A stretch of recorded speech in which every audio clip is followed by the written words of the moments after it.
இது வெற்றியின் நேரம்.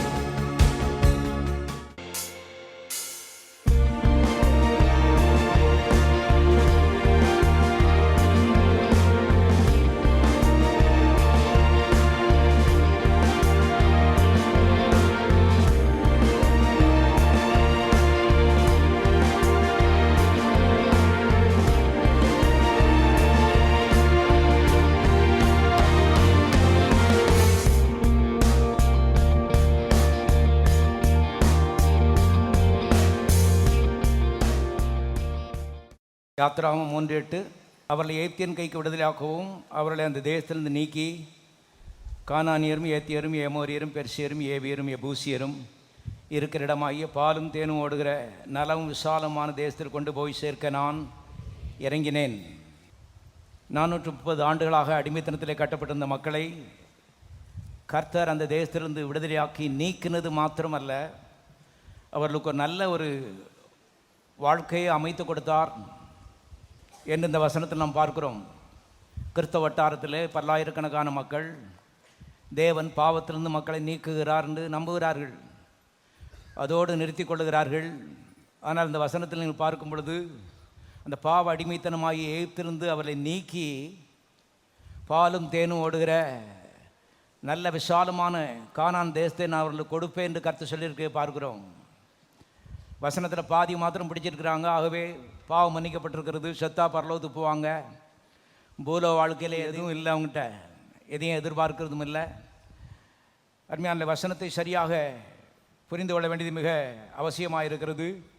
எல்லாரும் சொல்லுவோம், இந்த கிறிஸ்தவ ஜீவியம் பாலும் தேனும் ஓடுகிற நலமும் விசாலமுமான ஜீவியம்.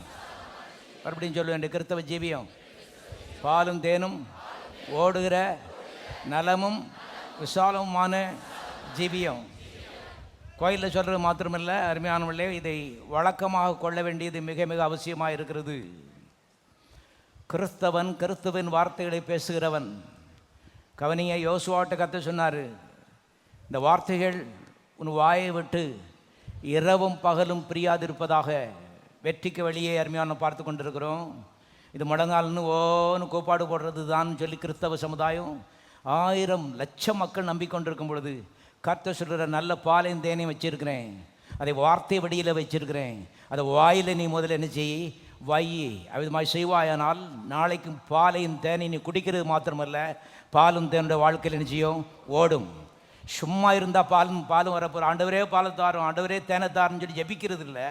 இங்கே ஒரு ஜபம் கர்த்தர் சொல்லியிருக்கிறாரு. என்ன ஜபம்னு சொன்னால், இந்த வார்த்தையை நான் ஜபமாக உனக்கு என்ன செய்திருக்கிறேன், தந்திருக்கிறேன். தேவனுடைய மக்கள் தேவனிடத்தில் தேவனுடைய வார்த்தையை பேசுகிறது தான் ஜபம், கண்டதையும் பேசுறது இல்லை. அருமையான தேவன் மக்களே, கண்டதையும் பேசுவதற்கு நமக்கு உரிமை கிடையாது என்று நான் சொல்கிறேன். சில காரியங்கள் நாம் கற்றுக்கொள்ள வேண்டியது அவசியமாக இருக்கிறது. கண்டிப்பாக ஒரு பிரின்சிபல்கிட்ட போய் கண்டதையும் பேச முடியாது, ஒரு மேனேஜிங் டைரக்டருடைய ஆஃபீஸுக்குள்ளே போக முடியாது, மந்திரி எட்டி கூட பார்க்க முடியாது. அப்படிப்பட்ட நிலையில் இருக்கும் பொழுது வானத்தையும் பூமியும் உருவாக்கின தேவனுடைய சமூகத்தில் கண்டதையும் பேசுறது கொட்டுறது இல்லை. தேவனுடைய பிள்ளைகளே, அது நமக்கு தீமை செய்யும் என்று சத்தியவேதம் திட்டமாய் சொல்கிறது. நான் காண்பிக்க விரும்புகிறேன். கவனிங்க, அவள் கர்த்தரத்தில் வரும்பொழுது கர்த்தருடைய வார்த்தைகளை பேச வேண்டும். இது ஒரு ஜப புஸ்தகம். ஜபம் பண்ணுறதுக்கு உனக்கு லேசாக இருக்குக்கா, கர்த்தர் புஸ்தகத்தை கொடுத்துருக்காரு. அதான் ஜபம் பண்ணுறதுக்கு முன்னாடி உன் பிரச்சனைக்கு என்ன பதிலை தேவன் அவருடைய வார்த்தையிலே வைத்திருக்கிறார் என்பதை நீ தேடி கண்டுபிடிக்க வேண்டும். முதலாவது பிரச்சனைக்கு கொட்டுறது இல்லை. இன்றைக்கி கிறிஸ்தவ சமுதாயத்தில் லட்சோப மக்கள் அவங்க என்ன நினைக்காங்கன்னா, ரொம்ப கவலையாக இருக்குது, ஆண்டவட்டை என் பாரத்தெல்லாம் கொட்டினா எனக்கு கொஞ்சம் ஆறுதலாக என்ன செய்யும். ஆண்டவட்ட இது குப்பை தொட்டி இல்லை, ஆண்டவர் சமூகம் நம்ம எல்லாரும் சேர்ந்து நம்ம பாரத்தை கொட்டுறதுக்கு. வசனத்தை கவனிக்கணும். எத்தனை பேர் வாழ விரும்புகிறீர்கள்? God's things must be done in God's way. தேவனுடைய காரியங்கள் தேவனுடைய வார்த்தையின்படி செய்யப்பட வேண்டும். அப்பொழுதுதான் உங்களுக்கு வாழ்வு என்ன செய்யும், வரும். நம்ம இஷ்டம் போல நாம் நினைக்கிற மாதிரிலாம் அருமையானவர்களே செய்ய முடியாது. இந்த அற்ப மனிதன் நினைக்கிற மாதிரி இல்லை. உன் நினைவுகள் என் நினைவுகள் அல்ல. பூமிக்கு வானம் எவ்வளோ உயர்ந்திருக்கிறதோ அவ்வளோ வாய் உன் நினைவுகளை காட்டில் என்னுடைய நினைவுகள் என்ன செய்கிறது, உயர்ந்திருக்கிறது. அப்படி நினைவுகள் எங்கே இருக்கிறது? இந்த புஸ்தகத்தில் இருக்கிறது. ஆகவே ஆவிக்குரியவன் முதலாவது இந்த புஸ்தகத்தை தேடி கண்டுபிடிக்கிறான். என் பிரச்சனைக்கு பதில் என்ன? அவருடைய வார்த்தையிலே தேவன் எங்கே பதிலை வைத்திருக்கிறார்? வேதம் சொல்லுது, தேடி வாசியுங்கள். எல்லாரும் சொல்லுங்க, தேடி வாசியுங்கள். பைபிளை 10 நேரம் படிச்சுட்டேன்னு சொல்கிறதுக்காக கர்த்தருக்கு அப்படி சொல்லலை. உன் பிரச்சனைக்கு பதிலை கண்டுபிடிக்கிறதுக்காக நினச்சி தேடி வாசி பிரச்சனைக்கு பதிலை கண்டுபிடி. கவனிங்க, இது பதில் நிறைந்த ஒரு புஸ்தகம், பிரச்சனை நிறைந்த புஸ்தகம் இல்லை. பிரச்சனை நிறைந்த உலகத்திலே விசுவாசிகளுக்கு கர்த்தர் பதில் நிறைந்த ஒரு புஸ்தகத்தை என்ன செய்கிறாரு, கொடுத்திருக்கிறார். இது தேவனுடைய புஸ்தகம். தேவ சமூகத்தில் வரும் பொழுது தேவனிடத்திலே தேவனுடைய புஸ்தகத்திலிருந்து தேவனுடைய வார்த்தைகளை தான் நீ ஞாபகப்படுத்தணும். அந்த அதிகாரத்தை தான் கர்த்தர் உனக்கு என்ன செய்திருக்கிறார், கொடுத்துருக்கிறார். கண்டதையும் பேசுகிறதில்ல. பாருங்கள், எங்கள் அம்மாலாம் பாருங்கள் குடும்ப ஜெபம் பண்ணுவாங்க. ராத்திரி வீட்டில் பிள்ளைகள் 5 ஜெபத்தை ஆரம்பித்தாங்கன்னா அவ்வளோதான், 1/2 மணி நேரம், குறைஞ்சது மினிமம் 1/2 மணி நேரம் இருக்கும். அதுக்கு மேலே போகும் பாருங்கள் 45 நிமிஷம். பிள்ளைகள்லாம் தூங்கிடுவாங்க. அதை பற்றி எங்கள் அம்மாவுக்கு கவலை இல்லை. 45 நிமிஷம் ஜெபம் பண்ணிட்டு கடைசியில் சொல்லுவாங்க, இந்த சுருக்கமான ஜெபத்துக்கு பெருக்கமான பதிலை தாருமையான்னு சொல்லுவாங்க. அட கடவுளே, சுருக்கமான ஜெபமே எவ்வளவு நீளமா பாருங்கள். நம்ம ஆண்டவர் எதுக்குமே பயப்பட மாட்டார். ஆனால் அந்த அம்மாமாரை பார்த்தா ஆண்டவருக்கு கொஞ்சம் பயமாக தான் இருக்குது. பாருங்கள், கடவுளையே கலங்கடிச்சிருவாங்க போல் இருக்கு. சுருக்கமான ஜெபம், கண்டதையும் பேசல. டாக்டர் இப்படி சொல்லியிருக்காரு, பக்கத்து விட்டு அம்மா இப்படி சொல்கிறாங்க, என் கூட வேலை பார்க்குற டீச்சர் கூட இப்படி சொல்கிறாங்க. யார் என்ன சொன்னால் கடவுளுக்கு என்னன்னு கேட்க, இதையே அவர் பார்த்துட்டு இருக்காரு. கூட சேர்ந்து வேலை பார்க்குற டீச்சர் இப்படி சொன்னாங்களாம், என்னமும் சொல்லிட்டு போகிறாங்க. உனக்கு தேவனுடைய வார்த்தை தெரியுமா, தெரியாதா? ஞான அறிவு இருக்கிறதா, மனம் திறந்திருக்கிறதா, சத்தியத்தை குறித்த அறிவு இருக்கிறதா? லட்சோபலட்ச மக்கள் கிறிஸ்தவ பாரம்பரிய குருட்டாட்டத்தில் நடந்து கொண்டு இருக்கும் பொழுது உனக்கு ஞான அறிவு இருக்கிறதா என்பதை கர்த்தர் காண விரும்புகிறார். எத்தனை பேருக்கு ஞான அறிவு இருக்கிறது? எல்லாரும் போல நான் கிடையாது. கொஞ்சம் புத்தியாகி அருமையான வாழும்படி கர்த்தர் கண்ணை கொஞ்சம் திறந்து விட்டுருக்காரு. குருட்டாட்டத்தில் அவங்க செஞ்சு அந்த மூத்த பாட்டை செஞ்சார். அதனால எனக்கு என்ன, வேதம் என்ன சொல்கிறது, நான் வாழ விரும்புகிறேன்.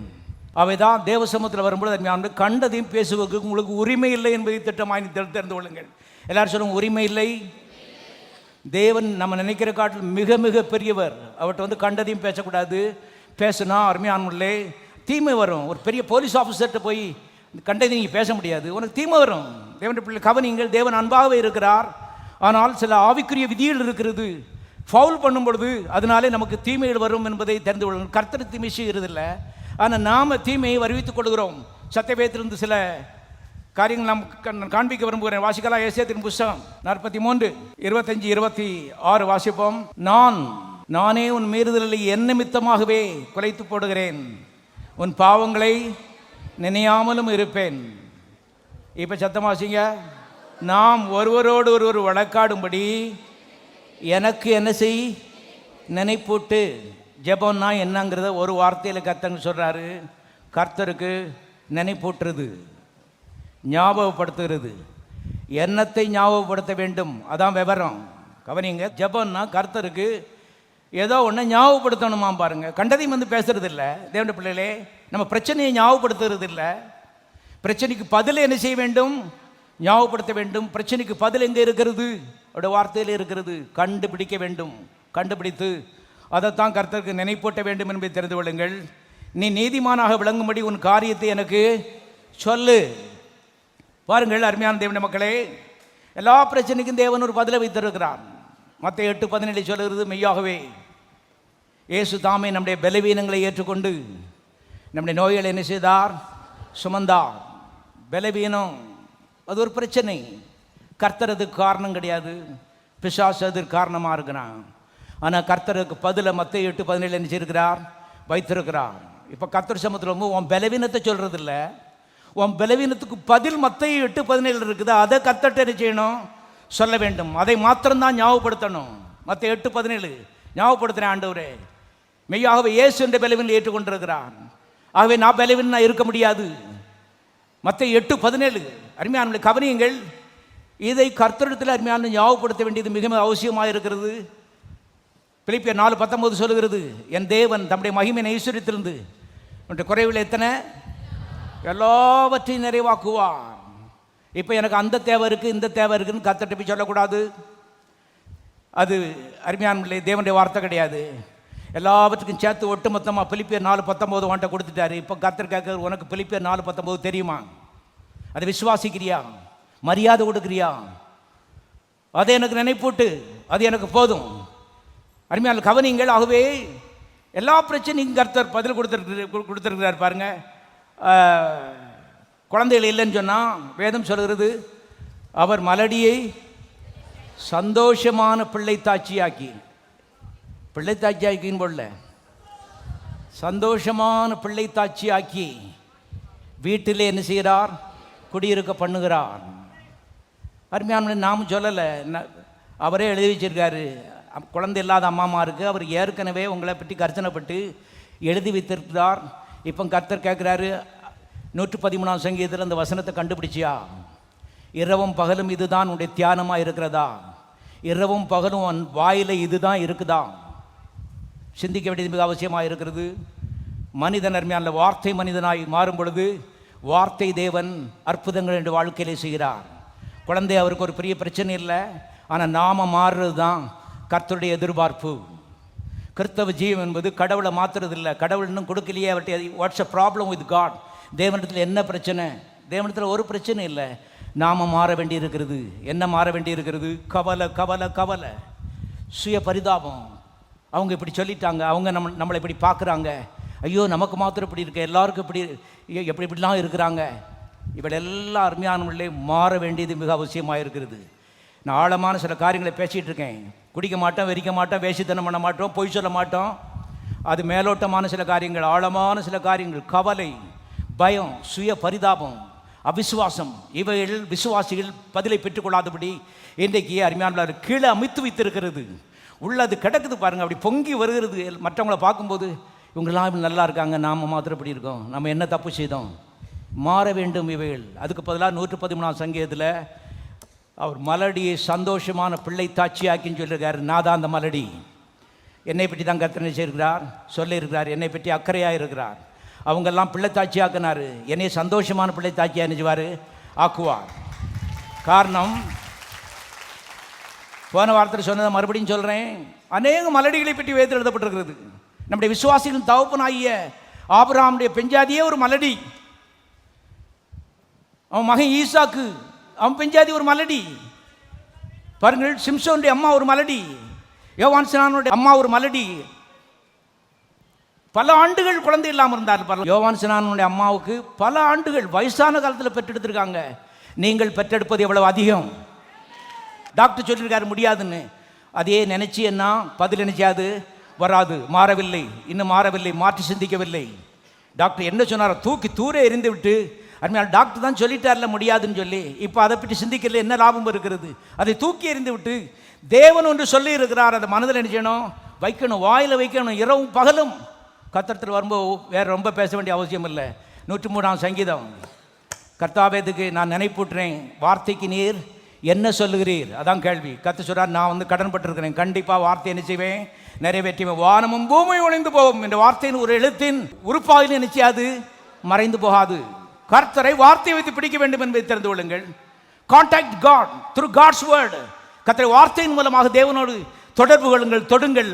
அந்த ரீதியில் தான் அவர் நினைச்ச முடியும், தொட முடியும். இன்றைக்கு நம்ம பொம்மைகளை வைக்கிறது இல்லை, காரணம் பொம்மைகள் மூலமாக தேவனை தொட முடியாது. வார்த்தையின் மூலமாய் தேவனை நினைச்ச முடியும், தொட முடியும். தேவன் வார்த்தையாகவே இருக்கிறார். ஆதியிலே வார்த்தை இருந்தது, அந்த வார்த்தை தேவனாக இருந்தது. ஆதியிலே கண்ணீர் இருந்தது, ஆதியிலே உபவாசம் இருந்தது. அப்படி போடல. அருமையான கவனிங்கள், வேதத்தின்படி நாம் வர வேண்டியது மிக அவசியமாக இருக்கிறது. யாராக இருந்தாலும் ஒன்றை நான் கற்றுக்கொண்டேன், எந்த ஊழியக்காரராக இருந்தாலும், எந்த தீர்க்கதரிசியாக இருந்தாலும், தேவன் வைத்திருக்கிற வழியில் தான் கண்டிப்பாக என்ன செய்ய வேண்டும்? வர வேண்டும். மனிதர்கள் மாறும்படி தேவன் எதிர்பார்க்கிறார். ஆனால் இன்னைக்கு கிறிஸ்தவ உலகத்தில் பாருங்கள், மக்கள் குருட்டாட்டமாக செய்தே திருப்பி திருப்பி செய்துட்டு இருக்காங்க. அதே குருட்டாட்டம் தான், பதில் வரலையே, சிந்தனையே இல்லை. என் ஜனங்கள் அறிவில்லாமல் என்ன செய்கிறார்கள்? சங்காரமாகிறார்கள். சிந்திக்கணும் என்று சாலமோனை போல. What is wrong? கர்த்தர்ட்ட ஒரு பிரச்சனை இருக்க முடியாது, அவர் பூரணர். ஆண்டவர் என்கிட்ட என்ன பிரச்சனை இருக்குது? அருமையான நின்று சிந்திப்போமானால் அநேக வெற்றிகள் நமக்கு என்ன செய்யிருக்கிறது? காத்திருக்கிறது. காத்து சொல்றார், வார்த்தை பக்கமாக சாய்ந்து நெல், வந்து உன் பிரச்சனை கண்ணீரெல்லாம் அங்கே கொட்டாத, அதுக்கு இது இடம் இல்லை. பாருங்கள், எல்லாரும் சேர்ந்து கொட்டினா தேவ சமூகம் என்ன ஆகும் யோசித்து பாருங்கள். இன்றைக்கு பிரதமர் இருக்கார், எல்லா மக்களுக்கு, இந்திய மக்களுக்கெல்லாம் கவலை இருக்குது. அவங்கவுங்க கவலையை எழுதி கொண்டு பிரதமர் வீட்டு அந்த ஆஃபீஸ் வாசலில் கொட்டிடுறாங்க வச்சுங்க, எமயமலையும் தாண்டி உயரமாக போயிடும். அது பிரதமர் உள்ளேயும் போக முடியாது, வெளியும் வர முடியாது. இதான் பிரதமர். இப்படி கவனிங்க, கடவுள்னா என்னங்கிற அறிவு மக்களுக்கு ஞான அறிவு இல்லாத குற்றம் பாருங்க, செய்த தப்பையே செய்து கொண்டு இருக்கிறார்கள். கர்த்தருடைய சமூகத்தில் வரும்பொழுது புனிதமான வார்த்தைகள், மலடியை சந்தோஷமான பிள்ளைத்தாட்சியாக்கி என்பது தேவனுடைய வாயிலிருந்து வந்த புனிதமான வார்த்தை. அதுதான் அருமையான கர்த்தருடைய சமூகத்தில் வைக்கணும் என்பதை தெரிந்தவர்களுக்கு ஒரு காணிக்கையாக அதான் ஜெபம். அருமையான கவனியங்களாகவே எல்லா பிரச்சனைக்கும் தேவன் பதிலை வைத்திருக்கிறார். பிரச்சனை வந்துருச்சேன்னு கவலையாக இருக்குது. அது இயற்கை, மனிதனுக்கு கவலை வரத்தான் செய்யும். அது விசேஷமாக கர்த்தருக்காக இவ்வளவுலாம் செய்திருக்கோம், அப்போ நமக்கு இந்த மாதிரி வந்துடுச்சேங்கிற கவலை அருமையில் வந்துடுது. பலவீனம் வந்துடுச்சேன்னு சொல்லி கர்த்தர் சொல்கிறார், பலவீனமே வரக்கூடாதுன்னா பரலோகத்து தான் என்ன செய்யணும், போகணும். கர்த்தருடைய ஆவியான்னு எனக்கு கொண்டே கற்றுக் கொடுத்தான். பலவீனமே உனக்கு வராதுன்னு சொன்னான். மெய்யாகவே இயேசு தாமே நம்முடைய பலவீனங்களை ஏற்றுக்கொண்டார்ந்து வசனம் கர்த்தர் கொடுக்க வேண்டிய அவசியம் இல்லை. கவனிங்கள், மெய்யாகவே நம்முடைய பலவீனங்களை இயேசு கிறிஸ்து ஏற்றுக்கொண்டார்ந்த வார்த்தை தேவையே இல்லை. பலவீனங்கள் மனிதனுக்கு வரலாம் என்று தெரிந்துதான் முன்கூட்டியே 2000 வருஷத்துக்கு முன்னால் கர்த்தர் வாக்கு தத்துவத்தை என்ன செய்திருக்கிறாரு, கொடுத்துருக்கிறார். அப்போ பலவீனம் வந்துருச்சேன்னு உட்காந்து கவலைப்படுறதுக்கு பதிலாக, பலவீனம் வந்துருச்சு ஆனால் வார்த்தையை வச்சு நான் என்ன செய்ய போகிறேன், முறியடிக்க போகிறேன். தேவனால் பிறப்பதெல்லாம் உலகத்தை என்ன செய்யும், ஜெயிக்கும். எப்படி ஜெயிக்கும் என்று வெளிப்படுத்தல் 12ஆம் அதிகாரத்தில் வாசிக்கிறோம். ஆட்டுக்குட்டியின் ரத்தத்தினாலும் சாட்சியின் வசனத்தினாலும் அவனை என்ன செய்தார்கள், ஜெயித்தார்கள். கடவுள் ஜெயித்தார்னு போடல, அருமையானவர்களே, இவர்கள் ஜெயித்தார்கள். எதனாலே ஜெயித்தார்கள்? வார்த்தையினாலே ஜெயித்தார்கள். ஒன்று இயேசு கிறிஸ்துவின் ரத்தம், அடுத்தது வார்த்தை. அப்போ வார்த்தை நிறைந்தவர்களாய் தேவனுடைய மக்கள், கிறிஸ்தவர்கள் இருக்கும்படி வேதம் போதிக்கிறது. நீ கிறிஸ்தவத்திற்கு பெரிய பொய் என்னன்னு கேட்டா பாருங்க, ஜபத்தை தூக்கி வானத்தில் சிங்காசனத்தை தூக்கி வச்சுட்டான். வார்த்தையை பற்றி அக்கறையே இல்லை, பதிலே இல்லை. ஆயிரக்கணக்கான ஜபங்களுக்கு பதில் இல்லை என்பது மறுக்க முடியாத உண்மை. ஆனால் மக்கள் கண்மூடித்தனமாக மறுபடியும் பாருங்க, ஜபிக்கணும் பிரதர், போராடணும் பிரதர். போராடுறதில்லை, புஸ்தகத்தை பார்க்கணும், கர்த்தரத்தில் வரணும், அவர் வச்ச வழியில் வர வேண்டும். வார்த்தை நிறைந்தவர்களா, இருதயத்துக்குள்ள வார்த்தை, மனதில் வார்த்தை, வாயில் வார்த்தை, சாத்தான்ட்ட வார்த்தை, கர்த்தட்ட வார்த்தை, நமக்கு நாமே வார்த்தை, பெஞ்சாதிட்ட பேசும்போது வார்த்தை, புருஷன்ட்ட பேசும்போது வார்த்தை, வார்த்தை வார்த்தை மக்களாய் அருமையான இருக்கும் பொழுது அருமையானவர்களே, நிச்சயமாக வார்த்தை ஒரு காலம் வருதாவா நிச்சயாது, திரும்பாது. கவலைக்கு பதிலாக வார்த்தை. அந்த மாற்றம் ஏற்படுவதற்கு கர்த்தர் காத்திருக்கிறார் என்பதை இந்த அனுபவ ரீதியில் நான் கண்டுபிடித்து கொண்டேன். என் கவலைலாம் பலவீனம் மாற மாட்டேங்கன்னு சொல்லி கர்த்தர் சொல்றார், பலவீனத்துக்குரிய வார்த்தையை நீ பிடிச்சியா பிடிக்கலையா, அது வரைக்கும் நான் காத்திருக்கேன். உன் பலவீனத்தை மாற்றுறது எனக்கு பெரிய பிரச்சனை இல்லை. ஆனால் நீ மாறும் பொழுது பலவீனம் தானா என்ன செய்யவிடும், ஓடிவிடும். ஆகவே தான் இந்த நாட்கள் அருமையான தேவனுடைய மக்களை வார்த்தையை பற்றி கொள்ள வேண்டியது அவசியமாக இருக்கிறது. மறுபடியும் வார்த்தையை வாயில் வைக்கிறது தான் ஜெபம் என்பதை நீங்கள் தெரிந்து கொள்ளுங்கள். வாசிக்கலாம், மத்திய சுவிசேஷம் 6வது அதிகாரம். ஜெபத்தை பற்றி கர்த்தர் பேசுகிறார் பாருங்க. 6ஆம் வசனத்தை வாசிக்கிறேன். நீயோ ஜெபம் பண்ணும்போது உன் அறை வீட்டுக்குள் பிரவேசித்து உன் கதவை பூட்டி அந்தரங்கத்தில் இருக்கிற ஒரு பிதாவை நோக்கி ஜெபம் பண்ணு. அப்பொழுது அந்தரங்கத்தில் பார்க்கிற உன் பிதா வெளியரங்கமாய் உனக்கு பலன் அளிப்பா. ஜெபம்னா என்ன? நீங்கள் ஜெபிக்க வேண்டும் அந்தரங்கத்தில், தேவன் வெளியரங்கமாய் உங்களுக்கு பதில் கொடுக்க வேண்டும். அங்கே தான் ஜெபம் கம்ப்ளீட் ஆகுது. கர்த்தர்ட்ட கேட்கறது மாத்திரம் ஜெபம் கிடையாது, அது பாதி. கேட்டு பெற்றுக்கொள்ளுகிற ஒரு நிலைதான் ஜெபம் என்பதை தெரிந்து விடுங்கள். ஜெபம் என்பது கிரேக்க பதத்துக்கு ஆஸ்கிங் அண்ட் ரிசீவிங் அர்த்தம் பாருங்க. கேட்டு பெற்றுக்கொள்ளுதுன்னு அர்த்தம்.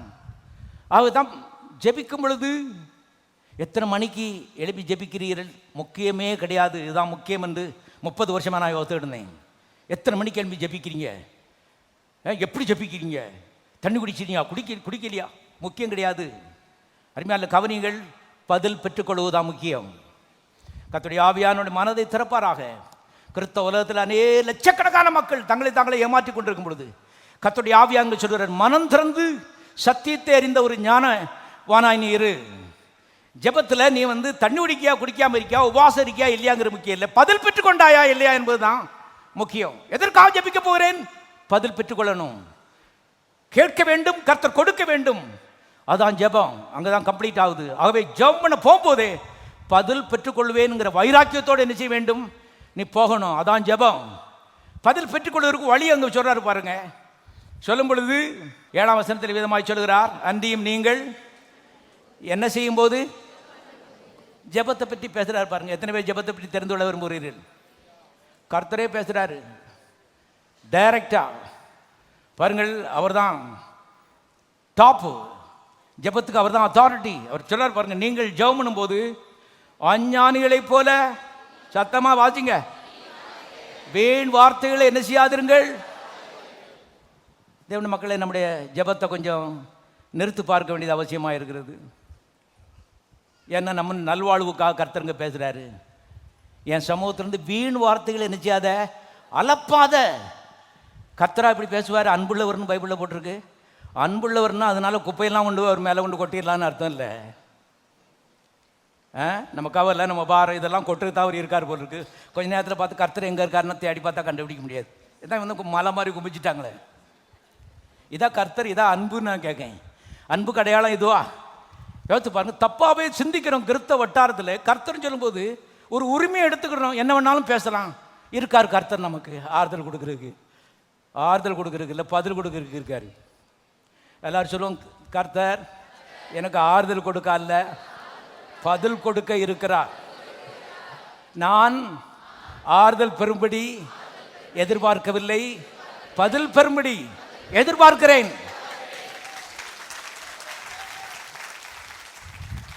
100 நேரம் உனக்கு ஆறுதல் கிடைச்சாலும் பதில் கிடைக்க வரைக்கும் இன்னும் காரியம் என்ன செய்யல, ஆவல. கண்கள் திறக்கட்டும்.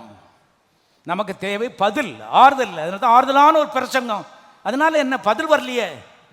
தானே பிரசங்கம் பண்ணி கொண்டு இருக்கிறார்கள். போன வருஷம் ஆறுதலுக்கு போனாங்க மக்கள், இப்போ இந்த வருஷமா ஆறுதலை தேடி நினச்சிருக்காங்க, போயிருக்காங்க. பதில் வரல. பதில் வர்றதுக்கு அருமையானவர்களே கர்த்தருங்க வழியை சொல்லியிருக்கிறாரு. அவர் சொல்றாரு பாருங்க, வாசிக்கிறேன். நீங்கள் ஜெபம் பண்ணும் பொழுது அஞ்ஞானிகளைப் போல வீண் வார்த்தைகளை அலப்பாதையுங்கள் சொல்றாரு. ஷடாப், அலப்பாத. அவர்கள் அஞ்ஞானிகள் அதிக வசனிப்பினால் தங்கள் ஜெபம் கேட்கப்படும் என்று என்ன செய்கிறார்கள், நினைக்கிறார்கள். அஞ்ஞானிகள் பாருங்க நீண்ட ஜெபங்களை பண்ணுறான் பாருங்க. ஜப்பான்லாம் நீண்ட ஜெபத்தில் நம்பிக்கை உள்ளவர்கள். சில ஜெபங்கள்லாம் 8000 ஜெபம் இருக்குமா பாருங்க. அதை முதல்ல மாலையாக வச்சு 1 2ன்னு இப்படி பண்ணிகிட்டு இருந்தாங்க. மாலை ரொம்ப பெருசாக போச்சு. ஏன்னா 8000 ஜெபத்துக்கு மாலை செய்யணும் தான்.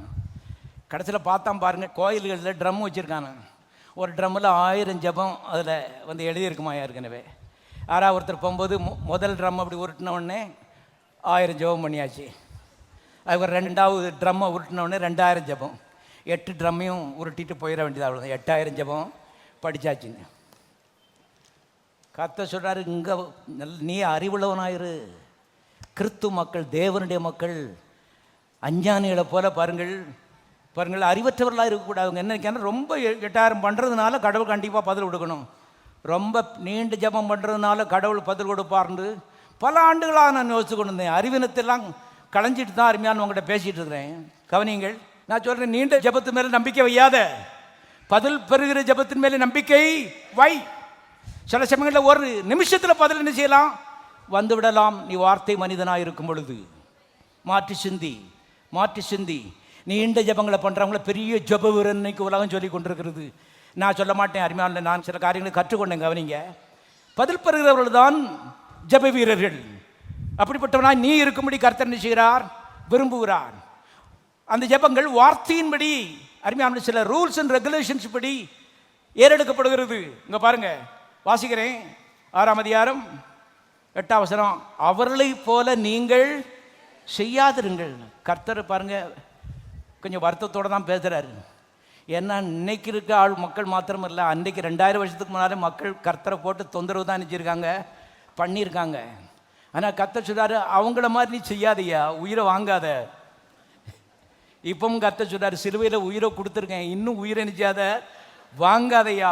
கர்த்தர் ஜெபம்னு சொல்லி அவளை போல செய்யாத. ஷடாப், கர்த்தர் சமூக கர்த்தர் யாருங்க அறிவு இல்லை பாருங்க. இங்கே கர்த்தர் சொல்றாரு, அவர்களை போல நீங்கள் செய்யாதிருங்கள், உங்கள் பிதாவை நோக்கி நீங்கள் வேண்டிக் கொள்வதற்கு ஜெபிக்கிறதுக்கு முன்னமே உங்களுக்கு என்னது தேவை என்று அவர் என்ன செய்திருக்கிறார், அறிந்திருக்கிறார். எல்லாரும் கரங்களை உயர்த்தி கர்த்தர் சோதரிப்போம்.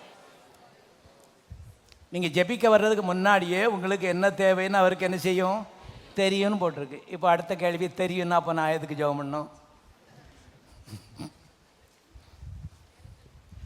அவர் தான் தெரியுமில்ல, கொடுக்க வேண்டியதானே. இப்போ நீ எப்படி ஜெபம் பண்ணுவாங்கிறத அவர் என்ன செய்கிறாரு, பார்க்க விரும்புகிறார். ஜெபத்தில் ரொம்ப முக்கியம் முழங்கால் கிடையாது, ஜெபத்தில் ரொம்ப முக்கியம் கைகுப்புற கிடையாது, ஜெபத்தில் ரொம்ப முக்கியம் உன்னுடைய வார்த்தை என்ன பேசுகிறாய் என்பது தான் முக்கியம். இது ஒரு வார்த்தை உலகம் என்பதை தெரிந்து கொள்ளுங்கள். ஆதியிலே வார்த்தை மாத்திரம்தான் இருந்தது, அதுக்கப்புறம் தான் நாம் காண்கிற இந்த மலைகளும் இந்த பள்ளத்தாக்களும் சமுத்திரமும் எல்லாம் வந்திருக்கிறது. இது ஒரு வார்த்தை உலகம். தேவன் ஒரு வார்த்தை தேவன் என்பதை தெரிந்து கொள்ளுங்கள். ஆகவே நம்முடைய பிரச்சனை எல்லாம் அவருக்கு தெரியும். ஆனால் நீ என்ன பேச போறங்கிறது தான் ஆவி உலகம் என்ன செய்கிறது, கவனிக்கிறது. பிசாசுகளும் கவனிக்கிறது, தேவனும் கவனிக்கிறார் என்பதை தெரிந்து கொள். ஜெபத்தில் ஜெபிக்க வரும் பொழுது தேவ ஆவியானவர் மாத்திரம் கிடையாது, ஆவி உலகத்தில் பிசாசின் ஆவிகளும் இருக்கிற என்று வேதம் சொல்கிறது. நான் காண்பிக்கிறேன், கவனி. ஆகவே பிசாசுகளும் நீ என்ன பேச போறங்கிறது கவனமாக பார்த்துட்டு இருக்குது. தேவ ஆவியானவர் நீ என்ன பேச போறங்கிறத கவனமாக பார்த்து கொண்டிருக்கிறார். விசுவாச வார்த்தைகளை நீ பேசுவாயானால் அந்த வார்த்தையின் அடிப்படையிலே தேவன் அற்புதங்களை உனக்கு என்ன செய்வார், உன்னை கனம் பண்ணுவார், பதில் வரும். காரணம், இந்த புஸ்தகம் இது விசுவாச வார்த்தை புஸ்தகம் என்று எழுதப்பட்டிருக்கிறது. வாசிக்கலாம். ரோமருக்கு நிருபம் 10ஆம் அதிகாரம் 8ஆம் வசனம் வாசிப்போம். எல்லாம் சேர்ந்து வாசிங்க. இந்த வார்த்தை உனக்கு சமீபமாய் உன் வாயிலும் உன் இருதயத்திலும் இருக்கிறது என்றும் சொல்லுகிறது. இந்த வார்த்தை நாங்கள் பிரசங்கிக்கிற என்ன வார்த்தையே, விசுவாசத்தின் வார்த்தையே. கவனிங்க, இந்த புஸ்தகத்துக்கு இன்னொரு பேர் விசுவாச புஸ்தகம். தேவன் அவருடைய தேவரகமான விசுவாசத்தை இந்த வார்த்தைக்குள்ளே பொதிந்து நமக்கு தந்திருக்கிறார். விசுவாசம் இல்லாமல் தேவனுக்கு பிரியமாயிருப்பது கூடாத காரியம். விசுவாசம் என்கிட்ட இல்லையே, வார்த்தை இருக்கிறதா, விசுவாசம் உனக்கு என்ன செய்கிறது, இருக்கிறது. ஆமாம், இது விசுவாசம்னு எங்கேயோ கடவுள் போட்டு எங்கேயோ பொந்துக்குள்ளே போட்டு மூடி வச்சிருக்கார். நமக்கு மாத்திரம் தரல. இன்னைக்கு மக்கள் வெந்து கொண்டு இருக்கிறார்கள். எத்தனை பேட்ட வார்த்தை இருக்கிறது? எல்லாரும் கரங்களை வார்த்தையை உயர்த்தி காண்பிப்போம். தேவனுடைய புஸ்தகம் இடத்துல இருக்கிறது சொல்லுவோம். தேவரகமான விசுவாசம் எனக்கு இருக்கிறது. மறுபடியும் சொல்லுவோம், தேவனுடைய புஸ்தகம் இடத்துல இருக்கிறது, தேவரகமான விசுவாசம் எனக்கு இருக்கிறது. எல்லாரும் கரங்களை சோதரிப்போம்.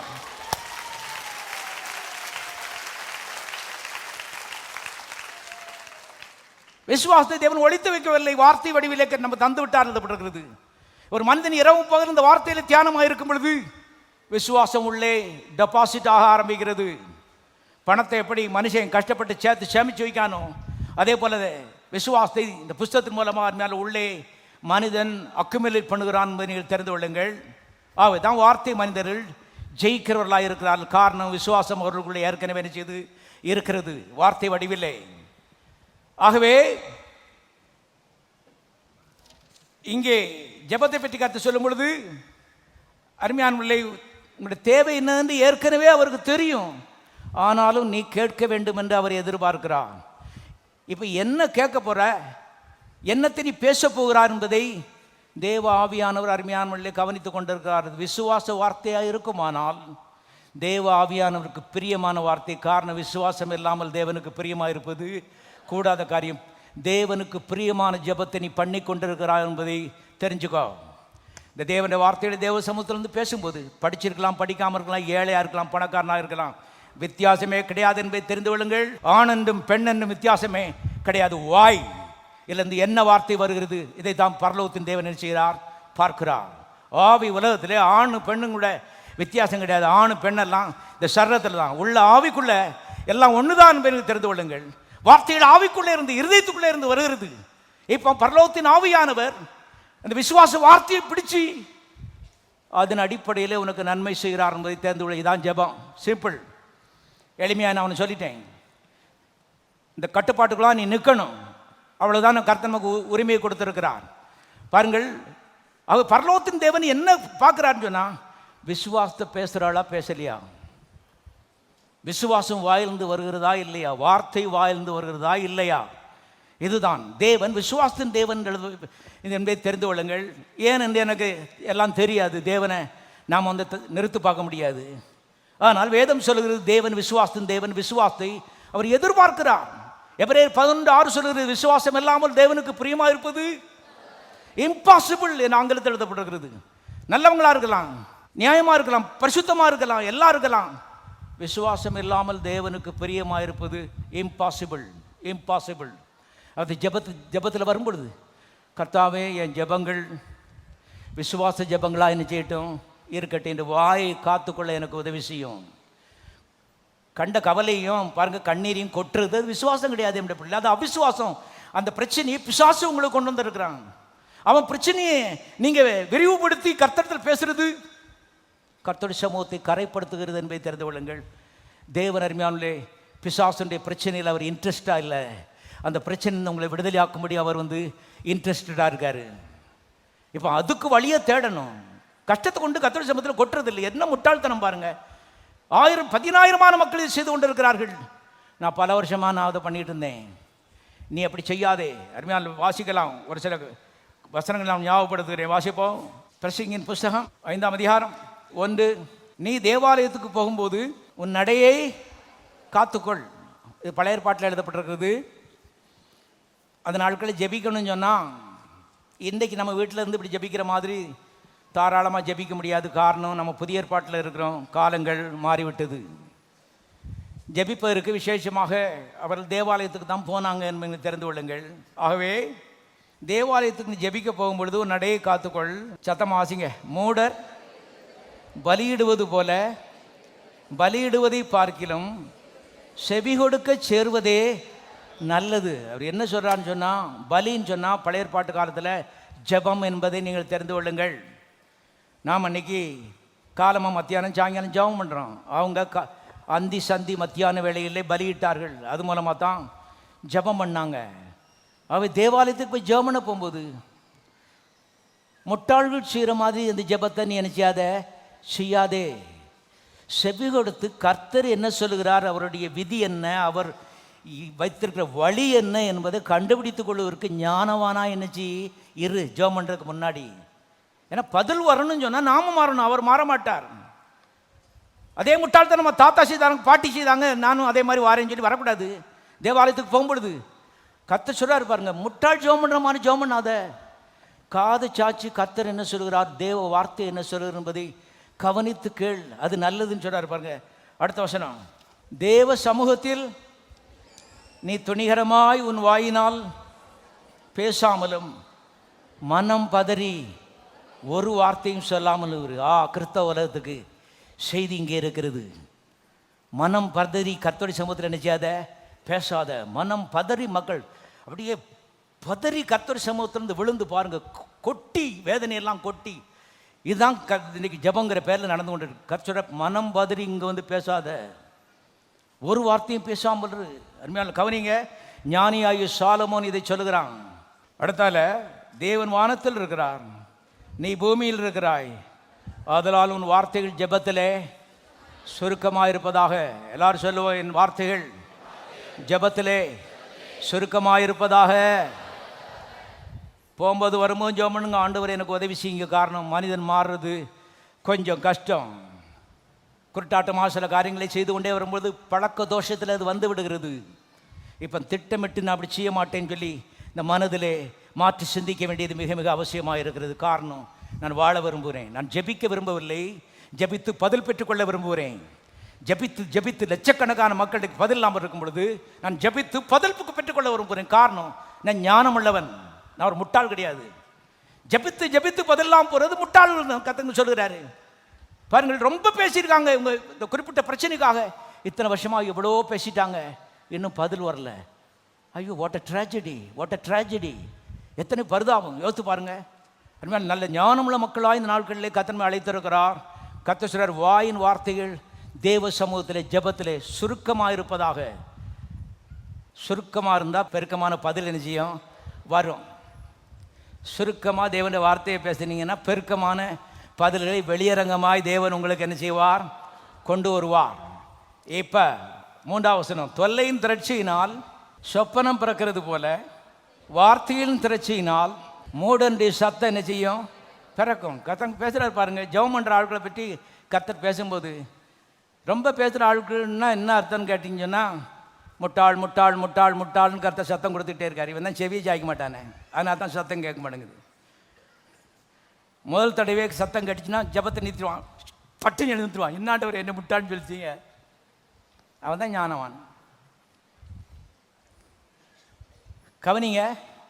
ஆகவே இங்கே இப்போ 6வது வசனம், உன் மாம்சத்தை பாவத்துக்குள்ளாக்க உன் வாய்க்கு என்ன செய்யாதே? இடம் கொடாதே. என்ன பாவம் செய்தும் பாஸ்டர், விபச்சாரம் செய்து நான் கொலை பண்ணிட்டேன்னா, ரொம்ப பேசுனா அதுதான் பாவம், அதான் பாவம். என்ன பைபிளில் போட்டிருக்கு, சொற்களின் மீதினாலே பாவம் இல்லாமல் போகாது, போகாது. கண்டிப்பாக அது பாவத்தெல்லாம் முடியும். மனுஷர்கிட்ட ரொம்ப பேசினாலும் சரி, இங்கு கடவுள்கிட்டே போய் ரொம்ப பேச கற்று சொல்கிறாரு, பாவம் செய்யாது என் சமூகத்தில். வாயை கட்டுப்படுத்து, வாய்க்கு இடம் கொடாத, அவ்வளவு லிபர்ட்டி அது கொடுக்காத. காரணம் உண்டு, எதிர்காலத்தை செய்கிறோம், அது கெடுத்துப்படும். ஏன்னா இது வார்த்தை உலகம். தப்பாக வார்த்தையை விட்டுட்டா அதனால தப்பான பதில்கள் உனக்கு வரலாம். நீ நல்லவனாக இருக்கலாம், ஆனால் ஞான அறிவு இல்லாமல் இருக்கும் பொழுது தீமையே நீயே வாவான்னு என்ன செய்கிற? வரவழைத்துக் கொள்ளுகிறார் உன்னுடைய ஜபத்தின் மூலமாக. இதான் சீரியஸான விஷயம். ஆகவே நம்முடைய ஜபங்களே நமக்கு தீமை செய்யக்கூடிய வாய்ப்புகள் இருக்கிறது ஞானி ஆயிஷாலும் என்ன செய்கிறான் சொல்கிறான். காரணம், ஜபத்தில் வார்த்தை தான் முக்கியம். இப்போ வாசிப்போம். உன் மாம்சத்தை பாவத்துக்குள்ளாக்க உன் வாய்க்கு இடம் கொடாதே, அது புத்தி பிசையினால் செய்தது என்று தூதனுக்கு முன்னால் என்ன செய்யாதே? சொல்லாதே. இது என்ன தூதே? அதனால தான் நான் உங்களுக்கு சொன்னேன், ஜபத்தில் தேவன் மாத்திரம் இல்லை, தேவ ஆவி மாத்திரம் இல்லை, தேவ தூதர்கள் இருக்கிறார்கள், பிசாசி தூதர்கள் என்ன செய்கிறாங்க? இருக்காங்கிறத தெரிஞ்சுக்கோ. அநேக லட்சம் மக்களுக்கு தெரியாத காரியங்களை கேட்டுக்கொண்டிருக்கிறீர்கள். ஆவி உலகத்தில் அருமையானே தேவ தூதர்களும் இருக்கிறாங்க, பிசாசின் தூதர்களும் இருக்கிறார்கள், நல்ல தூதர்களும் இருக்கிறார்கள், தீய தூதர்களும் இருக்கிறார்கள், தேவனும் இருக்கிறார், அவருடைய ஆவியானவர் இருக்கிறார். இங்கே நான் தெரியாமல் முட்டாள்தனமாக சொல்லிட்டேன் ஏன்னு சொல்லி சொல்லாத. காரணம், வார்த்தையை விட்டுட்டீன்னா அது விருதாவாய் திரும்பாது. அது ஒன்று நன்மை செய்யும் அல்லது தீமை என்ன செய்யும். வார்த்தை தான் முக்கியம். எத்தனை பேர் கற்றுக்கொள்கிறீர்கள்? கவனிங்க. தேவனத்தில் பேசுகிறது ரொம்ப கரெக்டாக பேச வேண்டும் என்பதை தெரிந்து கொள்ளுங்கள். ஆகவே தெரியாமல் சொல்லிட்டு ஆண்டவரே அப்படி சொல்லாது, தெரியாமல் சொல்லாத, சொல்லக்கூடாது. தேவ சமூகம் தூதர்கள்லாம் கேட்டுட்டு இருக்காங்கன்னு போட்டிருக்குது நம்முடைய ஜபத்தை. தூதர்கள் ஜபத்துக்கு பதிலை கொண்டு வருகிறார்கள், ஜபத்தை கேட்டு மேலே போகிறார்கள், ஜபத்துக்கு பதிலை கீழே கொண்டு வருகிறார்கள். ஆவி உலகத்தில் பெரிய வேலையை நடந்து கொண்டு இருக்கிறது. ஆகவே தேவ தூதர்கள், பிசாசின் தூதர்கள், தேவன் எல்லாம் கவனிச்சுட்டு இருக்காங்கிற ஒரு உணர்வு உனக்கு இருக்கட்டும், ஞான அறிவு உனக்கு இருக்கட்டும். கர்த்தாவே தேவ சமூகத்தில் போகும்போது எத்தனை மணிக்கு எழும்புனே, எவ்வளோ நீள ஜபம் பண்ணேன்னு இது முக்கியம் இல்லை. ஒரு சில வார்த்தைகள் சுருக்கமாக பேசினாலும் பதில் பெற்று இந்த உலகத்துக்கு தேவன் ஜீவிக்கிறார் என்பதை காண்பிக்கும்படி கர்த்தர் உயிரோடு வச்சிருக்கிறாரு. பதில் பெறுகிற மனிதனான். அனிமேல் கவனிங்க. தூதனுக்கு முன்னாலே சொல்லாதே. இப்போ பாருங்க, தேவன் உன் வார்த்தைகளினால் கோபம் கொண்டு உன் கைகளின் கிரியைகளை ஜெபம் பண்ணும்போது தீமை வரலாமா? வரக்கூடிய சாத்தியக்கூறு இருக்குன்னு வேதம் சொல்கிறது. வேதத்தை கற்றுக்கொள்ளுங்கள்.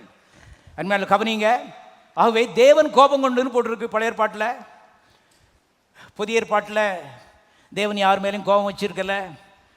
கல்வாரி சிலுவையில் எல்லா தேவ கோபம் இயேசுவின் மேலே என்ன செய்யப்பட்டது? சுமத்தப்பட்டது. ஆனால் நான் உங்களுக்கு சொல்கிறேன், தேவனுடைய பிள்ளைகளே பாருங்கள், தேவ சமூகத்தில் போய் கண்ட அவிசுவாசத்தை நம்ம கொட்டினோன்னா பிசாசின் ஆவிகள் அவிசுவாசமான வார்த்தைகளை எடுத்து வைத்து கொண்டு உங்களுக்கு தீமை செய்யக்கூடிய சாத்தியக்கூறுகள் இருக்கிறது. பிசாசும் வார்த்தையின் அடிப்படையில் தான் வேலை செய்கிறான். உங்களுக்கு தெரியுமா? வார்த்தையின் அடிப்படையில் தான் வேலை செய்கிறான். அந்த தேவனுடைய மக்கள் வாயை பற்றி ரொம்ப எச்சரிக்கையாக இருக்க வேண்டியது அவசியமாக இருக்கிறது. அவிசுவாசமான காரியங்களே தொடர்ந்து பேசிகிட்டு இருக்கீங்கன்னு சொன்னால் அது நமக்கு தீமை செய்யும். வேறு நீங்கள் கொலையும் பண்ணலை, குடியும் நீங்கள் செய்யலை. ஆனால் வார்த்தைகளில் கவனமாக இருக்க வேண்டியது மிக அவசியமாக இருக்கிறது. இங்கே எழுதப்பட்டிருக்கிறது, தேவன் கோபம் கொண்டு உன் கையின் கிரியையை அழிப்பானேன்னு போட்டிருக்கு பாருங்க. அதாவது வாழ்க்கையில் சில அழிவுகள் தீமைகள் வருகிறது, அதுக்கு இவங்க ஜெபமே காரணமாக என்ன செய்து விட்டது? முடிந்து விட்டது. என்ன பரிதாபம் பாருங்க. ஆனால் தான் ஜெபிக்கிறதெல்லாம் ஜெபம்னு நினைக்காதே. கர்த்தருடைய ஆவியானோடு பேசிக் கொண்டிருக்கிறார். முழங்கால் போட்டு என்ன வேணாலும் பேசலாம், அதான் ஜெபம். மூடத்தனம்னு கர்த்தர் சொல்றார். முட்டாள் முட்டாள் முட்டாள். மிகுந்த எச்சரிக்கையோடு கர்த்தர் சமூகத்தில் போகணும். கர்த்தர் அப்பா தான், அது உண்மை. தேவன் அப்பான்னு எத்தனை பேர் நம்புகிறீர்கள்? அன்புள்ளவர்னு எத்தனை பேர் நம்புகிறீர்கள்? ஆனால் சில சட்டத்திட்டங்கள் இருக்கிற ஞாபகப்படுத்துகிறேன். தேவன் மகா பெரியவர். நம்ம தேசத்தினுடைய எல்லா சட்டத்திட்டங்களை காட்டிலும் தேவனுடைய சட்டத்திட்டம் மிக வலியது, ரொம்ப கரெக்டு, அருமையான. ஆகவே கர்த்தர் சொல்றாரு, நல்ல அன்புள்ள பிள்ளையாக இதெல்லாம் கற்றுக்கொண்டு அதுபடி செய்தி என்ன உனக்கு நல்ல பலன் கிடைக்கும். உன் கையில் கிரியே அது அழிக்கப்படாது, அது கட்டப்படும் என்பதை தெரிஞ்சுக்க. அடுத்த வசனத்தை வாசித்து முடிச்சிருவோம். அநேக சொப்பனங்கள் மாயா இருப்பது போல அநேக வார்த்தைகளும் வியர்த்தமாக இருக்கும். பாருங்க, மாயேன்னு சொன்னால் சில சமயங்கள் ரொம்ப ஏப்ரல் மாதம் வெயிலில், அக்குன்னு நட்சத்திரம் வெயிலில் பஸ்ஸில் ஏறி வந்தீங்கன்னா தார் ரோட்டில் அப்படி அழகான ஒரு பூல், நல்ல அழகான பாருங்கள் குளம் இருக்க மாதிரி கண்ணுக்கு தெரிகிறது. ரொம்ப ஆச்சரியமாக பிரமையாக இருக்கிறது.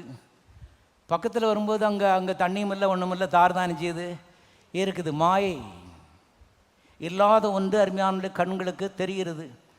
அதே போல் வீண் வார்த்தைகளை பேசினா மாயையான ஒரு உலகத்தில், அருமையான ஜப உலகத்தில் நாம் இருப்போம், ஏமாந்து போவோம்.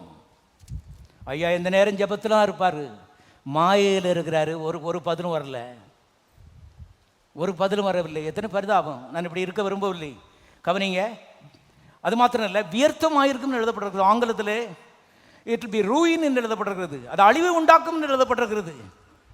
ஆகவே தான் தேவன் மக்களை நாம் வந்து ஜெபிச்சு கெட்டு போகக்கூடாது. எத்தனை பேர் ஜெபித்து வாழ விரும்புகிறீர்கள்?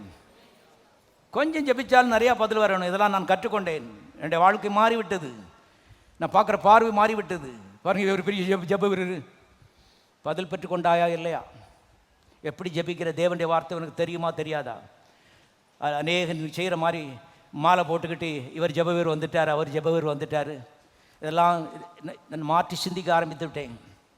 கவனிங்க, உங்கள் விலாசமே தெரியாத ஆளாக நீங்கள் இருக்கலாம். அந்த வார்த்தை உங்களுக்கு தெரியுமானால் பரலோகம் உங்களை என்ன செய்யும்? கனம் பண்ணும். பரலோகம் உங்களை கனம் பண்ணும். முக்கியமற்ற ஆட்களாக இருக்கலாம். இந்த வார்த்தை உனக்கு தெரியுமானால் தேவன் சொல்கிறாரு, நீ முக்கியம் நான் நினைக்கிறேன், இருக்க இடத்துல நீ இருக்க மாட்ட. அவைதான் நாட்கள் எல்லாரும் மாற்றி சிந்திக்கணும். வார்த்தைகள் மாரி வார்த்தையை நேசிக்கணும். ஜெபத்துக்கு மேலே அந்த வார்த்தையை தூக்கி வைக்க வேணும். ஆதியிலே ஜெபம் இருந்தது, ஜெபம் தேவனாக இருந்ததுன்னு போடல. உங்கள் பைபிளில் அப்படி போட்டிருக்கா? என்ன போட்டிருக்கு? ஆதியிலே வார்த்தை இருந்தது, அந்த வார்த்தை தேவனாக இருந்தது. அது ஜெபிக்கலையா? வார்த்தையை பிடித்து கொண்டீர்களா இல்லையா? பாருங்க, என் பேரன் சின்ன பையனாக இருக்கும்போது, சின்ன பையன், அப்போ எங்கள் வீட்டுக்கு சில ரிலேட்டிவ்ஸ் வந்திருந்தாங்க. அப்போ இன்றைக்கி ஜெபிச்சியாப்பா இன்னைக்குன்னு கேட்டாங்க. அப்போ எந்த வசனத்தை ஜெபிக்கணும்னு கேட்டிருக்கேன். அவங்களுக்கு தூக்கி வாரி போட்டுருச்சு. வசனமா அப்படின்னு கேட்டிருக்கேன். ஏன்னா அவங்க இவ்வளோ நாள் ஜெபிச்சிருக்காங்க, ஒரு நாள் வசனத்தையே என்ன சொன்னது நினச்சதே கிடையாது. அவங்க பாட்டி காலத்துலேருந்து ஜெபிச்சுட்டு இருக்காங்க. அவங்க என்கிட்ட வந்து சொன்னாங்க, என்ன உங்கள் பேரன் ஜெபமணியாப்பான்னு கேட்டால் என்ன வசனம் கேட்க அப்படின்னு. கவனிங்க, பிள்ளைகளுக்கு இதெல்லாம் கற்றுக் கொடுக்க வேண்டியது அவசியமாக இருக்குது.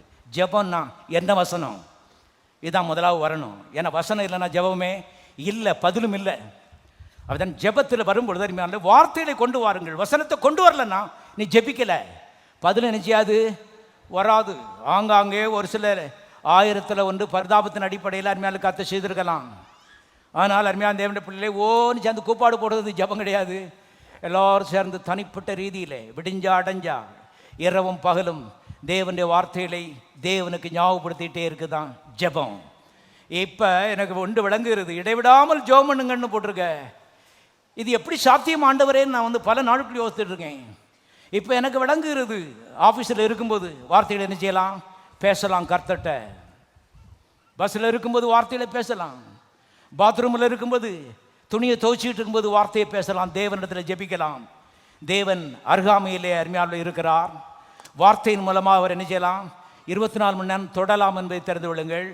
இப்படிப்பட்ட ரீதியிலே வருகிறவர்கள் ஜெயிக்கிறவர்கள். அவர்தான் வேதம் சொல்லுது, இரவும் பகலும் கர்த்தருடைய வேதத்தில் தியானமாயிருந்து அதை பேசுகிற மனிதன் செய்கிறதெல்லாம் என்ன செய்யும்? வாய்க்கும். செய்கிறது எத்தனை வாய்க்கும்? காரணம், அவன் வார்த்தை மனிதன். அவன் ஒரு ஆட்டு மேய்ப்பன் தான்.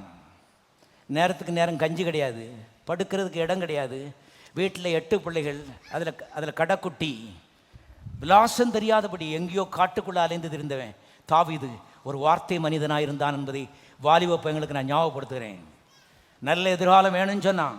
அருமையான கவனிங்கள், தேவனுடைய வார்த்தையை நேசிக்க வேணும். இதை வார்த்தை மனிதர்களாகவே மாற வேண்டும் என்பதை இருதயத்துள்ள வார்த்தை, மனதில் வார்த்தை, வாயில் வார்த்தை, காதில் வார்த்தை. அப்படி சின்ன வயசுலேயே அருமையான அப்படி ஒரு மனுஷனாக இருந்தான் பாருங்க. கடைசியில் பார்த்தீங்கன்னா ஒரு சிங்கம் வருது. சிங்கம்னா அட்டையில் வரைஞ்ச சிங்கம் கிடையாது. இன்றைக்கி நாம் சிங்கம்னு நிறைய நேரம் அதை படிச்சுட்டு சிங்கம் தானே சிங்கம். அருமையான கவனிங்க, உள்ளே வார்த்தை இருந்தது, கிழிச்சு என்ன செய்யிட்டான், எரிஞ்சிட்டான்னு போட்டிருக்கு. ரியல் தேவன் மக்களே கவனிங்க. ஆகவே செய்கிறது எல்லாம் வாய்க்கும் என்பதை 16 வயசுலேயே கண்டுபிடிச்சிக்கிட்டான் அவன். இப்போ 10,000 பேரை தேடி கர்த்தருடைய கண்கள் அவனை கண்டுபிடித்தது.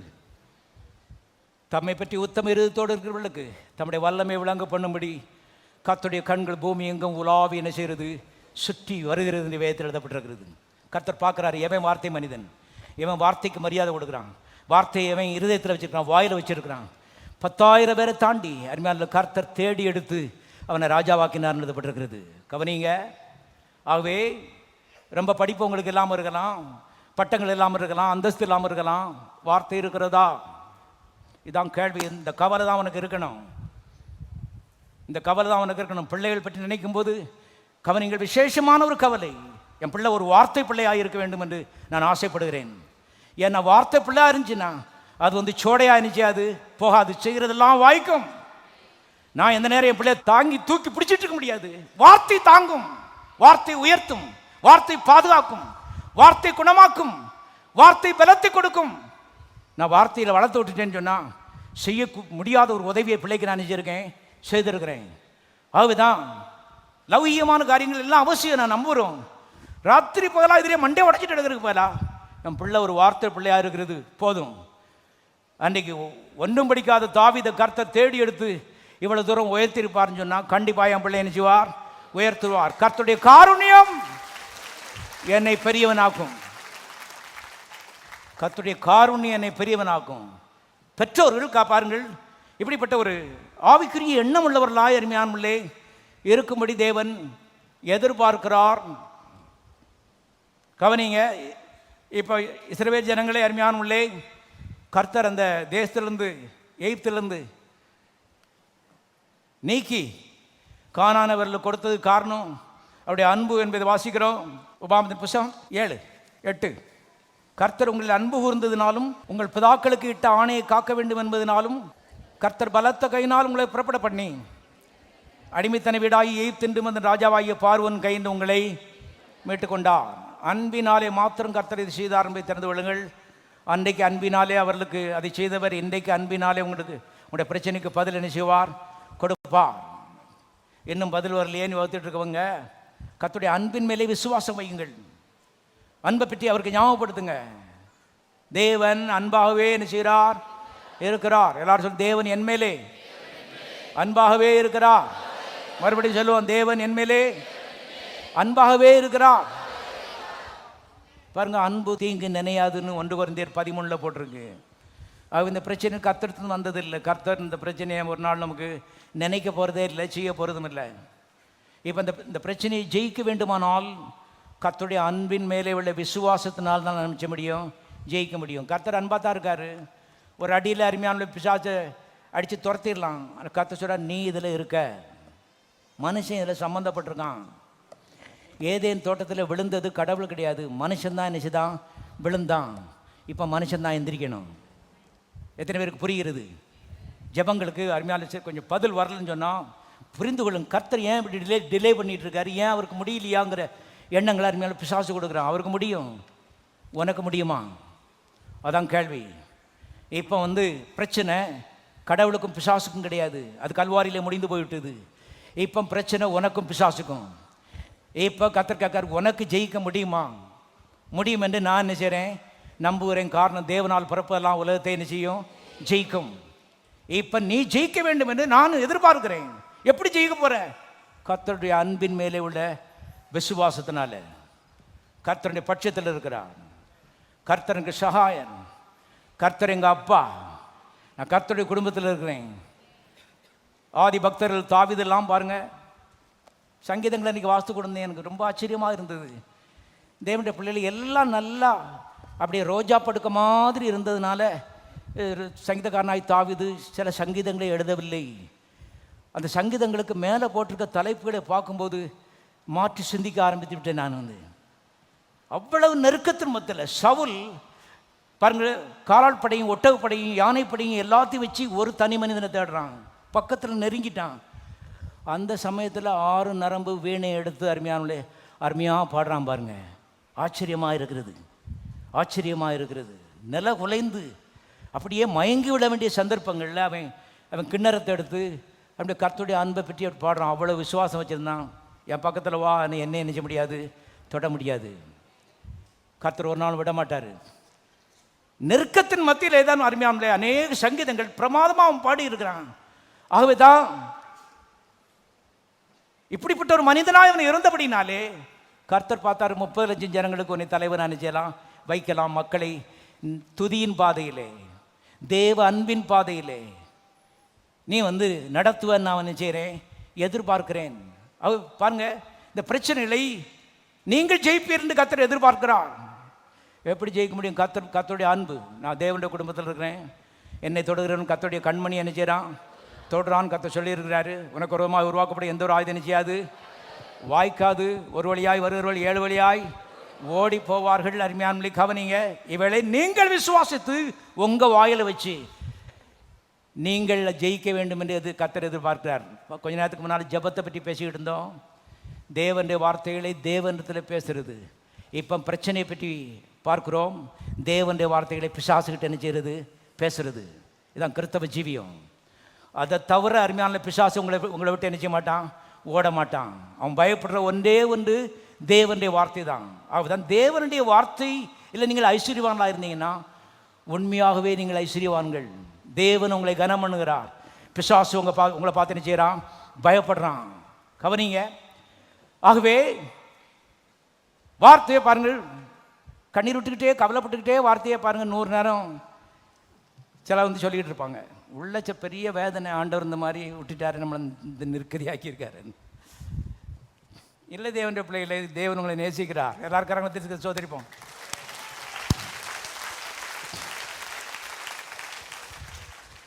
கர்த்தருடைய நேசம் உங்கள் மேலே இல்லைன்னா என்றைக்கோ நிர்மூலமாக இருப்பீர்கள் கர்த்தருடைய ஆவியான்னு சொல்கிறார். பிசாசு உங்களுடைய நண்பன் அல்ல, உங்களுடைய எதிராளி. திருடன் திருடவும் அழிக்கவும் கொல்லவும் வருகிறானே அந்தி வேறே ஒன்றுக்கு வரான். விளையாடுறதுக்கு அவன் வர்றதில்லை. வாழ்க்கை என்பது அருமையான விளையாட்டு கிடையாது. அவ்வளோ எதிர்ப்புகள் இருக்கிறது மத்தியில் தான் கர்த்தர் உங்களை என்ன செய்கிறார், பாதுகாத்து கொண்டிருக்கிறார். இந்த குறிப்பிட்ட பிரச்சனையில் நீங்கள் ஜெயிப்பீர்கள், உங்கள் விசுவாசத்தினால் நீங்கள் ஜெயிப்பீர்கள் என்று அவர் பிசாசுக்கு சவால் விட்டுட்டு இருக்காரு. என்னால் பிறந்தது கண்டிப்பாக இதை செய்யும், ஜெயிக்கும். கண்டிப்பாக ஜெயிக்கும். அருமையான கவனிங்கள். சில பிரச்சனைகளுக்கு பதில் உடனே வராமல் இருக்கிறதுக்கு இதுதான் காரணம் என்பதை தெரிந்து கொள்ளுங்கள். திட்டமாக நீங்கள் தெரிந்து கொள்ளுங்கள். இது வரைக்கும் நான் வந்திருக்கேன், ஆனால் கண்டிப்பாக இன்றைக்கி இல்லாட்டி நாளைக்கு இந்த பிரச்சனை நிறைவுக்கு வரும். காரணம், நான் ஜெயிப்பேன். நம்முடைய செயல்பாடு இதில் முக்கிய பங்கு வகிக்கிறது என்பதை நீங்கள் தெரிந்து கொள்ளுங்கள். அதனால தான் சோர்ந்து போகிறது போதெல்லாம், கவலைப்படுறது போதெல்லாம், பயந்து நடுங்கிறதுக்கு போதெல்லாம் ஒரு லாபமே இல்லை. தேவனுடைய பிள்ளைகளை எல்லாம் பிசாசனுடைய ஒரு ஏதுக்கள் என்பதை நீங்கள் தெரிந்து கொள்ளுங்கள். பயம் உங்களை கொண்டு போடும், கவலை உங்களை கொண்டு போடும். ஐயோன்னு இப்போ ஒரு பாருங்கள், நல்லா இருக்கவங்களாம் பார்க்கும்போது ஒரு மாதிரி ஏக்கம் வந்துச்சுன்னா, இல்லை பிசாசு உங்களுக்கு வேலை செஞ்சுட்டு இருக்கிறான், கழுவி தூர எறிய வேண்டும். இதெல்லாம் வார்த்தையை வாயில் அறிக்கையிட்டு வெளியே துரத்த வேணும். காரணம், விசுவாசம் மாத்திரம்தான் உங்களுக்கு என்ன செய்யும், உதவி செய்யும். இதெல்லாம் பிசாசின் கிரியைகள் என்பதை தெரிந்து கொள்ளுங்கள். அருமையான தேவனுடைய மக்களாகவே எல்லாரும் சொல்லுவோம், அன்பற்ற உலகத்திலே அன்பான ஒரு அப்பா எனக்கு இருக்கிறார். மனதில் ஆழமாய் பயித்துக் கொள்ளுங்கள். உலகத்தில் பல்வேறு தீமைகளை பார்க்கும்போது ஐயோ இப்படியெல்லாம் உலகம் இருக்குது, என்ன குட்டி நரகமாக இருக்குதுன்னு யோசிக்கிறோம். ஆனால் இதில் பெரிய ஆச்சரியம் என்னன்னு கேட்டிங்கன்னா, இந்த சர்வ உலகத்தையும் உருவாக்கின அந்த ஆள் அவர் நல்லவராகவே என்ன செய்கிறார், இருக்கிறார். நம்ப முடியவில்லை, ஆனால் உண்மை. சர்வ உலகத்தையும் வானத்தையும் பூமியும் உருவாக்கின அந்த நபர் அவர் நல்லவராகவே இருக்கிறார், வெளிச்சமாகவே இருக்கிறார். துளி அளவு இருட்டு கிடையாது. பாருங்கள், அன்பாகவே இருக்கிறார். ஒரு துளி அளவு மாற்றம் கிடையாது. இது நமக்கு நம்பிக்கையை தருகிறது. ஆகவே பாருங்கள், இந்த பிரச்சனையை தேவனிடத்திலே ஞாபகப்படுத்தி பதில் பெறும்படி வார்த்தையை கர்த்தர் கொடுத்திருக்கிறார். பிசாசுகிட்ட அருமையானவர்களே பாருங்கள், இந்த வார்த்தைகளை அறிக்கையிட்டு அவனை துரத்தி அடிக்கும்படி கர்த்தர் இந்த வார்த்தைகளை கொடுத்திருக்கிறார் என்பதை தெரிந்து கொள்ளுங்கள். ஒரு வசனம் மாத்திரம் வாசிடுவோம். எபேசியர் 6:17. ரட்சணியம் என்னும் தலைச்சீராவையும் சத்தமாசிங்க தேவ வசனமாகிய ஆவியின் பட்டயத்தை என்ன செய்யுங்கள், எடுத்துக்கொள்ளுங்கள். பிசாசுகிட்ட வரும்போது இந்த வார்த்தை எப்படி இருக்குன்னு சொன்னால் ஒரு பட்டயம் மாதிரி என்ன செய்யுது இருக்குது. இப்போ போர் வீரம் ஒருத்தர் இருக்கான், அழுதுகிட்டே பாருங்கள் பட்டயத்தை வீசினான்னா அது வசப்படாது. அருமையான பட்டயங்கிற பாருங்கள், அது அஃபென்ஸு, அது எதிரியை அருமையானே முன்னேறி சென்று அடிக்கிற ஒரு ஆயுதம் என்பதை தெரிந்து கொள்ளுங்கள். ஆகவே பிசாசுகிட்ட வார்த்தையை சொல்லும்போது நல்ல உள்ள மனதில் கொஞ்சம் கவலையும் பயமும் இருந்தால் கூட வார்த்தை கொஞ்சம் நல்ல விரைவாக என்ன செய்யட்டும், வேகமாக வரட்டும். வார்த்தையில் அருமையான பட்டயத்தை எப்படி ஒரு போர் வீரன் வீசுகிறானோ அதே போல் வீசுங்க. நான் சொல்கிறேன், உங்களால் வெட்ட முடியாது, பட்டயத்தால் கண்டிப்பாக என்ன செய்ய முடியும், வெட்ட முடியும். பட்டயத்தால் வெட்ட முடியும், உங்களால் வெட்ட முடியாது. பலத்தினாலும் பராக்கிரமத்தினாலும் அல்ல, ஆவியினாலே என்ன செய்யும், ஆகும். பிரச்சனைக்கு தீர்வு அங்கே தான் இருக்குது. தேவ வசனமாகிய ஆவியின் பட்டத்தை எடுத்துக்கொண்டு சத்துருவுக்கு எதிராக அனுச்சுங்கள், வீசுங்கள். ஏசுனார் இந்த பூலோகத்தில் வரும்பொழுது சாத்தான் கர்த்தரை கன்ஃபரண்ட் பண்ணாம பாருங்க, அவனை சவால் விட்டான், ஒன்றுமே பேசலை. 3 தடவை வார்த்தையை பட்டய மாதிரி நினச்சிதாரு விட்டார். சாத்தான் அவரை விட்டு ஓடி போனான்றது பிறகு விலகி போனான். கவனிங்க, இது ஆவிக்குரிய சக்திகள் என்பதை தெரிந்து கொள்ளணும். நம்முடைய படிப்போ அந்தஸ்தோ நம்முடைய குடும்பமோ நம்முடைய ஜாதியோ ஆவிக்குரிய உலகத்தில் செல்லாது. இப்போ ஆவிக்குரிய வார்த்தைக்கு மரியாதை கொடுக்கணும் தான் இங்கே ஜெயிக்க முடியும் என்பதை தெரிந்து கொள்ளுங்கள்.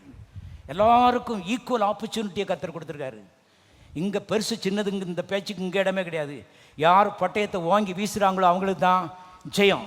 யாரும் வீசலாம், ஆணும் பெண்ணும் சின்ன பிள்ளை கூட என்ன செய்யலாம், வீசலாம் என்பதை தெரிந்து கொள்ளுங்கள். வைராக்கியம் கொண்டு கிறிஸ்தவ ஜீவிதத்தில் மன உறுதி, வைராக்கியம். கண்டிப்பாக நான் வாழ போகிறேன், கண்டிப்பாக ஜெயிக்க போகிறேன், கண்டிப்பாக நானும் வாழுவேன், சாக மாட்டேன். சங்கீதக்காரன் தாவீது சொன்னான் பாருங்க, நான் சாகாமல் பிழைத்திருந்து கர்த்தருடைய செய்கைகளை என்ன செய்வேன். சாவின் விளிம்பில் நின்றுட்டு தான் அதை பேசுகிறான்னு தெரிந்து கொள்ளுங்கள். எல்லாம் நல்லா இருக்கிறதுனால கை காலை ஆட்டி பிரசங்கம் பண்ணலை. சாவின் விளிம்பில் சத்துரு அருமையான நெருங்கி போடும்போது சொல்கிறான், சாக மாட்டேன் நான், நீ என்னை சாகடிக்க முடியாது. காரணம் அன்பின் அப்பா, அவருடைய குடும்பத்தில் நான் செய்கிறேன், இருக்கிறேன். கர்த்தர் இதெல்லாம் கவனித்து கொண்டே இருந்தார். நீ ஆட்டு மேய்ப்பனா இருக்கக்கூடாது, நீ இஸ்ரவேல் மேய்ப்பனா என்ன செய்யணும், மாற வேண்டும். ஆகவே நமக்குள்ள இப்படிப்பட்ட ஒரு வைராக்கியமும் ஒரு விசுவாசமும் வார்த்தையின் மேல் உள்ள ஒரு பிடிப்பும் நம்மை வாழ வைக்கும். பரலோக பிதாவை நன்றி நாம் துதிக்கிறோம். நீர் வானத்திலும் பூமியிலும் பெரியவர், உண்மை காட்டிலும் பெரிய பிரச்சனை ஒன்று இல்லை ஆண்டவரே. வானத்திலும் பூமியிலும் சகல அதிகாரம் எங்கள் தேவனுக்கு கொடுக்கப்பட்டு நாங்கள் அறிக்கையிடுகிறோம். அகில உலகத்தையும் உருவாக்கின எங்கள் தேவன் எங்கள் அப்பாவா இருக்கப்படி நாம் துதிக்கிறோம். கர்த்தாவே தகப்பனே ஸ்தோத்திரம். இந்த நாளில் எங்கள் எல்லாரையும் மாற்றும்படி நாங்கள் ஜெபிக்கிறோம். வசனத்தின்படி சிந்திக்க எங்களுக்கு உதவி செய்யும் கர்த்தாவே. ஜெயிக்கிற சிந்தை எங்களை கட்டளையிடுவீராக. எல்லாரும் மகிழ்ந்து கழிவுறும்படி பரிசுத்த ஆவியான உதவி செய்ய வேண்டும் ஜெபிக்கிறோம். எல்லா பயங்கள், கவலைகள், எல்லா சுய பரிதாபங்கள் இயேசு கிறிஸ்துவின் நாமத்தினாலே கட்டப்பட்டு மறைந்து போவதாக. சத்துருடைய தோல்வியை நாங்கள் உறுதிப்படுத்துகிறோம். எல்லா பிரச்சனையும் இயேசுவின் நாமத்தினாலே மறைந்து போகும்படி கட்டளை விடுகிறோம். வியாதிகள் மறைவதாக, விளைவினங்கள் மறைந்து போ. எல்லா தரித்திரங்களும் இயேசுவின் நாமத்தினாலே கட்டப்படுவதாக. ஆண்டவராக இயேசு கிறிஸ்துவின் நாமத்தினாலே ஜெயத்தை நாங்கள் எடுத்துக்கொள்கிறோம். அவ்விதமாய் செய்ததற்கு நமக்கு நன்றி. இயேசுவின் நாமத்தில் பிதாவே. ஜீவ வார்த்தை ஆலயத்தில் ஒவ்வொரு ஞாயிற்றுக்கிழமையும் ஏராளமானோர் கூடி தேவனை ஆராதிக்கிறார்கள். தேவனுடைய வார்த்தையின் மகத்துவத்தை வேதாகமத்திலிருந்து மிக தெளிவாகவும் எளிமையாகவும் இங்கு போதிக்கிறோம். உங்கள் வாழ்க்கையும் வளம் பெற இந்த சத்தியங்களை கேட்டு பயனடையுங்கள். உங்களையும் எங்கள் ஆலயத்திற்கு அன்புடன் அழைக்கிறோம். எங்கள் முகவரி ஜீவ வார்த்தை ஆலயம், Madakkulam road, Palanganatham bus stand வழி, மதுரை, தென்னிந்தியா. தேவன் தாமே உங்களை ஆசீர்வதிப்பாராக.